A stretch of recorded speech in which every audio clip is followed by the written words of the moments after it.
రచ్చ నాకు అయితే కొన్ని వందల మెసేజ్లు వచ్చినాయి, నాకు ఒక 100 మెసేజ్లు వచ్చినాయి.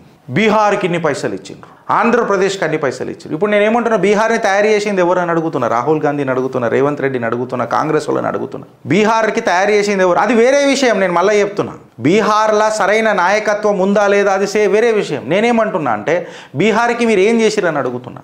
నా దేశ చరిత్రను, నా దేశ ఔన్నత్యాన్ని, నా దేశ కల్చర్ని కాలాంతకం చేయనికనే ప్రయత్నం చేసిరు కదా మీరు. ఏడ బడ్జెట్ చేసిర్రు? North India was backward state అని చెప్పి మీరు మాట్లాడుతున్నప్పుడు సౌత్కే కదా పులివల చాచానే తీసుకొచ్చిండు కదా, ఆనాడు చేసిన క్విడ్ ప్రోకోనే కదా ఇది. ఇలా ఫైనాన్షియల్ అసిస్టెన్స్ ఎక్సెట్రా పాట్నా దానికి ఇచ్చిర్రు, ఇంత పెద్ద ప్యాకేజ్ ఇచ్చిండ్రు, అట్లెట్లు ఇస్తారు, 214 బిలియన్ అట్లెట్లా మాట్లాడతారు.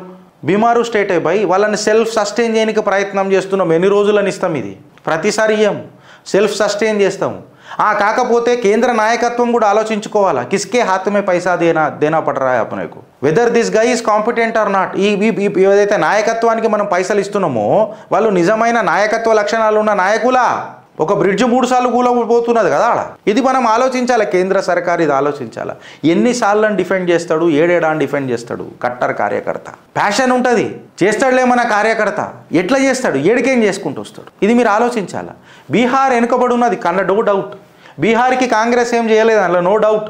బీహార్కి బడ్జెట్ ఇవ్వాలి, దాన్ని సెల్ఫ్ సస్టైన్ చేయాలని అంటే no doubt. But the doubt is, అనుమానం ఏడుందని అంటే ఇది వీళ్ళు కన్సిస్టెంట్గా సస్టైన్ చేయగలుగుతారా? నయా బీహార్ నిర్మాణంలో ఈ నాయకత్వ లక్షణాలు ఉన్నాయా? ఒక బ్రిడ్జ్ను కూలిపోకుండా నాణ్యతగా కట్టగలిగే సత్తా ఈ నాయకులకు ఉన్నదా? ఇగో ఈ ప్రశ్నలు అడుగుతున్నాడు ఇవాళ ట్యాక్స్ పేయర్.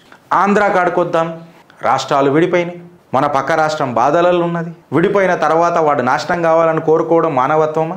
ఒక భస్మాసురుడు వెనకటికి ముఖ్యమంత్రి అయ్యిండు, అల్లా కల్లోలం చేసేసిండు ఆంధ్ర రాష్ట్రాన్ని. అరే రాజధాని లేకుండా వాళ్ళ రాజకీయ చరిత్రను హీనం చేసిండు. ఇవాళ సుమారు 1500 crores 15,000 crores అనుకుంటా, 150 బిలియన్ ప్యాకేజ్ ఇచ్చిండ్రు క్యాపిటల్ నిర్మాణానికి. It's a one time package, capital city కోసం చేసిండ్రు. లేకపోతే ఆంధ్ర ఇంకో బీహార్ అవుతుంది పక్కకు. బీమారు రాష్ట్రాలను మనం అట్లనే పెట్టుకొని మనం సుఖంగా ఉందామా? ఆంధ్ర రాష్ట్రం తెలంగాణలో మనం అందరం తెలంగాణలో ఆంధ్ర రాష్ట్రంలో జనాలు ఉన్నారు. వీఆర్ స్టిల్ ఈ 2 రాష్ట్రాలలో మనం మంచిగా ఉన్నాం. మనం బీహార్కి పోయి చూడుండ్రి, ఒడిశాకు పోయి చూడుండ్రి, మీకే తెలుస్తుంది హౌ బ్లెస్డ్ వీఆర్. సో నేనేమంటానంటే ఒక వన్ టైం వాళ్ళకు ఇన్ఫ్రాస్ట్రక్చర్ గ్రోత్ అని ఇచ్చి వాళ్ళని సెల్ఫ్ సస్టైన్ చేస్తే వాళ్ళ రెవెన్యూ జనరేషన్స్ వాళ్ళు చేసుకున్నట్టు స్టార్ట్ చేస్తారు కదా. ఇక అయితే నేనేం మాట్లాడతానంటే కేంద్ర సర్కార్కి ఇది టైం బౌండెడ్ అప్రోచ్ పెట్టాలి. టైం బౌండెడ్ పెట్టకుండా you give them a package and they utilize the budget in a negative way. ఇచ్చిన బడ్జెట్ని వాళ్ళు నెగటివ్గా యూజ్ చేసి మళ్ళీ మాకు ఫండ్స్ కావాలంటే ముద్దుపిద్దాం అలా కాకరించి ఉంచాలి. బట్ పక్కకున్న రాష్ట్రాన్ని కాపాడుకునే తత్వం కూడా మనకు ఉండాలి కదా, మానవత్వం అనేది ఉండాలి కదా. Why Andhra should not get a package boss? నేను ఇవాళ అడుగుతున్నా. తెలంగాణకు రాలే అని మీరు మాట్లాడుతున్నారు కదా, ఇప్పుడు నేను వస్తాడికి subject. Chitragupt comes with data. నీకు క్యాపిటల్ నిర్మాణానికి, రాజధాని నిర్మాణానికి 150 బిలియన్ ఇచ్చిండ్రు. ఇక్కడ బీహార్ వెనకబడి ఉన్నది ఇచ్చిండ్రు. అక్కడ హిమాచల్ ప్రదేశ్కి ఏదైతే ఇచ్చారో, మొన్న ఫ్లడ్ వచ్చి నాశనం అయిపోయింది హిమాచల్ ప్రదేశ్ అంతా, ఇచ్చిండ్రు. అరే నేను ఏమడుగుతున్నా, ఇక్కడ తెలంగాణలో ఉన్న ముఖ్యమంత్రికి, తెలంగాణ ఉన్న సర్కార్కి ఏమడుగుతున్నానంటే, వెనకటికి ఫ్లడ్లు వస్తే డిజాస్టర్ మేనేజ్మెంట్ కింద ఎంత నష్టం జరిగిందని ఈయన ముఖ్యమంత్రులు ప్రొడ్యూస్ చేసినాం తెలంగాణలో. మనం మళ్ళీ పట్టుకొని తిరిగినాం, బాపు అది, బాపు ఇది, బాపు అది అని. ఏడికేనవుతుంది బ్రదర్? అరే ఒకసారి లాస్ట్ మేనేజ్మెంట్ ఏమైందో, ఈయన ముఖ్యమంత్రిని మనం ఎన్నుకున్నాం, ఓ ఉద్యమకారుడాన్ని గెలిపించుకున్నాం, ఫైన్, ఎన్ని రోజులని పెంచి పోషిస్తామని అని అంటున్నా. కూర్చొని తింటే కొండలు కూడా కరుగుతాయి, ఇంకో బీహార్ అవుతాం మనం. న్యూస్ పేపర్ల కాడికి వచ్చినప్పుడు ఇంకా నేను గట్టిగా అరుచుకుంటా వేరే విషయాలు, కానీ కేటీఆర్ చాలా పెద్దగా మాట్లాడిండు. Now come to the point of Telangana. నేను తెలంగాణ డేటా అడిగారు కదా ఫ్రెండ్స్, ఇగో డేటా చూపుతున్నా. మోతబరి మాటలు రేవంత్ రెడ్డి గారే మాట్లాడారు కదా, మోతబరి మాటలు రేవంత్ రెడ్డి గారే మాట్లాడారు కదా. తెలంగాణకి ఏం రాలేదని ఎట్లా అంటారు అని అంటున్నాను నేను. ఇది బడ్జెట్ అనేది ఒక వన్ టైం ప్యాకేజ్. తెలంగాణకు మార్చి 24, 2024లోనే రేవంత్ అన్న డేట్ కూడా చెప్తున్నా, పోయి ఘన స్వాగతం పలికిండ్రు నరేంద్ర దామోదర్ దాస్ మోదీ గారిని. దండేసిండ్రు, దండం పెట్టిండ్రు, బడే బాయ్ అని చెప్పి పిలిచిండ్రు. ఆ ప్రాజెక్టులకు తీసుకొని ఇట్లా మనం చూస్తే 66,000 కోట్ల ప్రాజెక్టులకు శంకుస్థాపనలు జరిగినాయి, ప్రారంభోత్సవాలు జరిగినాయి, బడ్జెట్ అలొకేషన్ జరిగినాయి, నేషనల్ హైవేస్కి ఇచ్చిండ్రు, ఉపాధి నేను డీటెయిల్గా వదలుచుకోలేదు. 56,000 crores నేను మాట్లాడతలేను. ఎకనామిక్ టైమ్స్ March 24, 2024కి 56,000 crores వచ్చినాయి తెలంగాణకు. అరే చదువం మనం, బడ్జెట్ బడ్జెట్ బడ్జెట్ అరే ఇప్పుడు ఒక మాట మాట్లాడతా వెనుకటికి మళ్ళీ ఇదే నోర్లు ఏమైనాయి అని అడుగుతున్నా. లల్లూ ప్రసాద్ యాదవ్ ఇప్పుడు ఇవాళ ఇండి కూటమిలో లేడు అరబై. లల్లూ ప్రసాద్ యాదవ్ రైల్వే మినిస్టర్ ఉన్నప్పుడు మొత్తం తీసుకుపోయి బీహార్ నూకితే మళ్ళీ ఓడో కుర్చీ మడతపెట్టలే మీ కాంగ్రెస్లా. మమతా బెనర్జీ రైల్వే మినిస్టర్ ఉన్నప్పుడు అవసరం ఉన్నా లేకున్నా పోయి రైల్వే ట్రాక్లు వేసుకొని పోయింది కదా, మళ్ళీ రోజు కుర్చీ మడతపెట్టలే ఎవ్వడు, నోట్ల లింగ్లాలు పడ్డాయా? Budget is something a one time package. ప్రధానమంత్రి సాక్షిగా సాక్షాత్తు దేశ ప్రధాని వచ్చి శంకుస్థాపనలు చేసిపాయ, పైసలు అలొకేషన్ చేసిపాయ, పవర్ ప్లాంట్లకు పైసలు ఇచ్చిపాయ, 56,000 కోట్ల పని మొత్తం పేపర్లలో వచ్చే. నిన్నాక మొన్న నితిన్ గడ్కరీ గారితో పోయి మీరు మాట్లాడినరు, మీరు శాంక్షన్ చేస్తానంటే సై అని అన్నాడు. నిన్నాక మొన్న పోయి రాజ్నాథ్ సింగ్తో మాట్లాడొచ్చారు ఫ్రెండ్స్. వీళ్ళు డిఫెన్స్ మినిస్టర్తో మాట్లాడి సికింద్రాబాద్ కంటోన్మెంట్లో ఇట్లా చేద్దాం అట్లా చేద్దామంటే దానికి కూడా ఏకీభవిస్తాం, చూద్దాం, ఆలోచిద్దాం, ఖచ్చితంగా చేద్దాం, తెలంగాణ ప్రయోజనాలకని మాట్లాడినారు. బడ్జెట్ ఇవ్వలే బడ్జెట్ మళ్ళీ 56,000 కోట్లు ఏంది పైసలు కావా? నేను ఆడికి మాట్లాడతాను, ఇప్పుడు మూతబరి మాట్లాడుతున్నా. నువ్వు ధనిక రాష్ట్రం అని చెప్పి పోకడ మాటలు మాట్లాడినావు కదా. రాష్ట్ర ముఖ్యమంత్రి వర్యులకు నేను చెప్తున్నా, రేవంత్ అన్న 2,767 కోట్లు ప్రజాపాలన అని చెప్పి నువ్వు కేటాయించినావు కదా, మళ్ళీ ఆ ప్రజాపాలనలో ఏం కట్టలు కట్టినావు అని అడుగుతున్నా. మీకు పైసలు ఇస్తే మీరు ఏం చేస్తారని అడుగుతున్నా. ఆ బడ్జెట్కి ఏమైందని చెప్తున్నా, అసలు ఏం డెసిషన్లు తీసుకున్నారని అడుగుతున్నా. 2,767 కోట్లు నేను కాదు, నేను పేపర్లకే తీసుకొని వచ్చినవి, కింద మీకు సోర్సులు కూడా ఉంటాయి. మొత్తం సుమారు 9 సంవత్సరాల పరిపాలనలో 521 lakh crore బడ్జెట్ అలకేట్ అయింది తెలంగాణకు కంప్లీట్గా వేవియస్ ప్రాజెక్ట్స్లలో అవన్నిట్లలో కలిపి, ఇంక్లూడింగ్ ఎవ్రీథింగ్. కేటీఆర్ అనేటోడు కూడా వస్తాడు. కేటీఆర్ అనేటి ఒక వ్యక్తి వచ్చేయమంటాడు, మాకు వచ్చే నిధుల కంటే నువ్వు ఎక్కువ ఏమి ఇచ్చినావు, మీ అయ్యకి ఎక్కువనే ఇచ్చినాం, మీ అయ్యకున్న అవకాదు నీకున్న అవకాదు కంటే నీకు ఎక్కువనే ఇచ్చినాం, మేము కట్టలు కట్టావు తెలంగాణకు. మళ్ళీ దరిద్ర రాష్ట్రం చేసి పోయినరు వీడికేని. ఆర్థిక 144 సెక్షన్ పెట్టిరు, రోజు 144 కోట్ల అప్పు తీసుకొచ్చి నెత్తి మీద రుద్దిపోయారు తండ్రి కొడుకులు. మీరేం ఎక్కువ చేసిరు చెప్పుర్రి తెలంగాణకు, అప్పుల కుప్ప తప్ప. నేను ఇలా రేవంత్ రెడ్డి గారిని అడుగుతున్నా, ఇలా మీరు బహిష్కరణ చేస్తానన్నారు కదా అసెంబ్లీలో, నేను మిమ్మల్ని అడుగుతున్నా, 2,767 crores you have budgeted for ప్రజాపాలన, ఏం చేసినావు? అరే మూసీ బ్యూటిఫికేషన్కి 1,50,000 కోట్లు పెడతానన్నావు కదా, నువ్వు మోతబరి కదా రేవంత్ అన్న, ఎందుకే మనకు బడ్జెట్?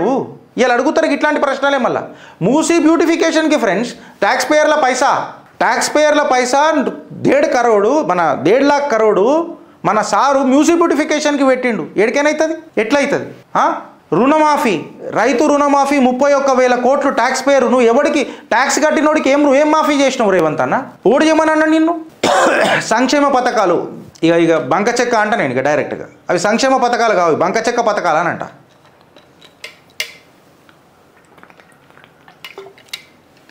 ఫ్రీ బస్సు ఓడిమన్నాడు ఫ్రీ బస్సు. నిరుద్యోగ వృత్తి ఇంత ఇస్తా, ఉద్యోగం మీరేమంతన్నా?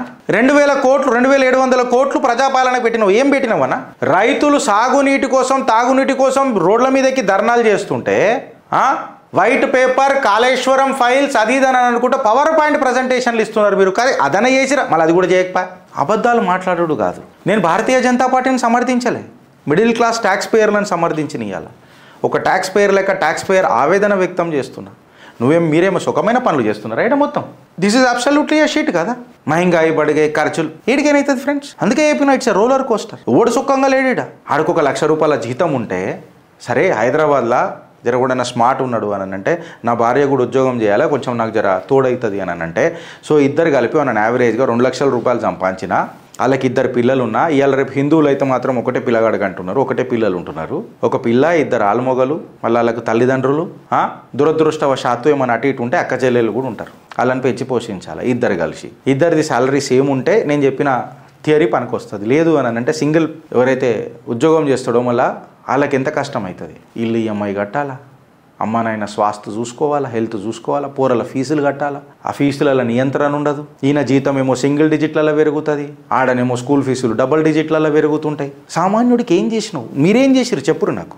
ఇలా ట్యాక్స్ పేయర్గా అడుగుతున్నా నేను, ఏం చేసినావు రేవంత్ అన్న సామాన్యుడికి? నీ బస్సు వల్ల నాకు ఉపయోగం లేదు, నీ రుణమాఫీ వల్ల నాకు ఉపయోగం లేదు, నీ 6 గ్యారంటీల వల్ల నాకు ఉపయోగం లేదు. నేనెందుకు పీకానికి నీకు ఓటేయాలా? మిమ్మల్ని హీరో ఎందుకు అనాలా? Same case with Bharatiya Janata party అని అడుగుతున్నాను నేను. ఇలా కార్యకర్త కన్ఫ్యూజన్లో ఉన్నాడు, కార్యకర్త ఓడిపోతున్నాడు. ఇది ప్రాబ్లం ఫ్రెండ్స్. ఇది మీరు అర్థం చేసుకోర్రి. అందుకే నేను ప్రతిసారి మీతో మాట్లాడతా, ఆలోచిస్తారా లేక అనుభవిస్తారా? నేను భారతీయ జనతా పార్టీనే సమర్థించాలనంటే ఇది పెడుతుండే, స్టాన్లీ మార్గన్ ఇది పెడుతుండే, ఓ సూపర్ బడ్జెట్, ఆ బడ్జెట్ ఇట్లుండేది గట్లుండే, ఇవన్నీ ఎట్లుంటాయి అంటే ఇది గిట్లుంటే గట్లుంటుంది గట్లుంటే గిట్లుంటుంది ఆడనికి రక పాత గజ్జలని రాస్తారు. Straight forward budget, roller coaster budget, సామాన్యుడికి ఏం దొరకలేదు. బట్ గత్యంతరం కూడా లేదు దేశానికి. ఎందుకనంటే సవరణలు మోదీజీ ఆలోచించాలా, సవరణలు భారతీయ జనతా పార్టీ ఆలోచించాలా, సవరణలు ఆర్థిక నిపుణులు ఆలోచించాలా. సంపాదిస్తున్న రైతులకు నేను ఫ్రీగా ట్యాక్స్ వేయాలని నాలుగు ఏమయ్యానని అంటాడు, బెంజులు తిరగబట్టే నా ఇంటికాడ గంజి గతి లేకపోయి సవరణలు తీసుకురావాలి. మళ్ళా మద్దతు ధర అని చెప్పి మాట్లాడతారు. సరే మద్దతు ధర ఇచ్చినాక రుణమాఫీ అని మాట్లాడతారు. Same case with education system streamline చేయరు. మూడే సిస్టంలో నేను స్ట్రీమ్లైన్ చేయని అడుగుతున్నా. అగ్రికల్చర్, ఎడ్యుకేషన్ అండ్ హెల్త్ నియంత్రణ తీసుకురాండి. ఒక సామాన్యుడికి పైసలు సేవ్ అవుతాయి. జీవితం మొత్తం స్కూల్ ఫీజులు కడతాడు, మళ్ళీ కాలేజ్ ఫీజులు కడతాడు. ఆ కాలేజ్ ఫీజులు కట్టి పిల్లలు ప్రయోజకులు అవుతారేమో ఆలోచిస్తున్న తరుణంలో తల్లిదండ్రుల హెల్త్ ప్రాబ్లం వస్తుంది. ఇన్సూరెన్స్ లేకపోతే ఆస్తులు అమ్ముకోవాలి. సామాన్యుడు ఏడ బాగుపడ్డాడు? తెలంగాణకు బడ్జెట్ రాలే, సామాన్యుడికి ఏం బడ్జెట్ వచ్చిందని చెప్పి ఆలోచించురు అని అడుగుతున్నా. మేము అది ఇచ్చినాం ఇది ఇచ్చినాం, ఇన్ఫ్లేషన్ కూడా అంతే పెరిగింది కదా నిర్మలా సీతారామన్ గారు. ఇలా మీరు పెట్టిన సవరణలు ఇంచుమించు ప్రణబ్ ముఖర్జీ పీరియడ్లు ఎట్లున్నాయో గట్టనే ఉన్నాయి ఇన్ఫ్లేషన్తో కంపేర్ చేసుకొని చూస్తే. మ్యాథమెటికల్లీ చెప్తున్నా. నేను ఆర్టికులేషన్ చేస్తలేను, గిది గిట్లుంటే మైక్రో అనాలిసిస్, నేను ఇవన్నీ మాట్లాడతలేను. సామాన్యుడికి అర్థమయ్యేటట్టు మాట్లాడుతున్నా. మీకంటున్నా ఫ్రెండ్స్, ఆలోచిస్తారా లేక అనుభవిస్తారా? నువ్వు రైతు లెక్క దున్నురా, మళ్ళీ నేను ఉద్యోగం చేసినట్టు చేస్తాడా అని అడుగుతున్నా. నాకున్న బాధలు నా బాధలు నావి, ఎవరి బాధలు ఆర్వి. నీకు మద్దతు ధర దొరికే, నీకు రుణమాఫీ దొరికే, అది దొరికే, ₹1,00,000 సంపాదిస్తున్న రైతుకు ట్యాక్స్ వేయమని అంటున్నా నేను, సామాన్య రైతుకు కాదు. ఒక్క 144.4 మిలియన్ల రైతు కూలీలు ఉన్నారు, వాళ్ళకేం చేసిండ్రు అని అడుగుతున్నా ఈ ప్రభుత్వాలను జిందగీలలో. 55% మందికి రుణమాఫీ అసలు వేస్ట్, బెనిఫిటే చేయదు అని చెప్పి నేను మాట్లాడతలేను, నువ్వు నాబార్డు మాట్లాడుతున్నది. ట్యాక్స్ పేర్ల పైసా నాశనం చేసినందుకు అడుగుతున్నా. ఆలోచిస్తారా అని అనుభవిస్తారా అని మిమ్మల్ని రిక్వెస్ట్ చేస్తున్నా ఫ్రెండ్స్.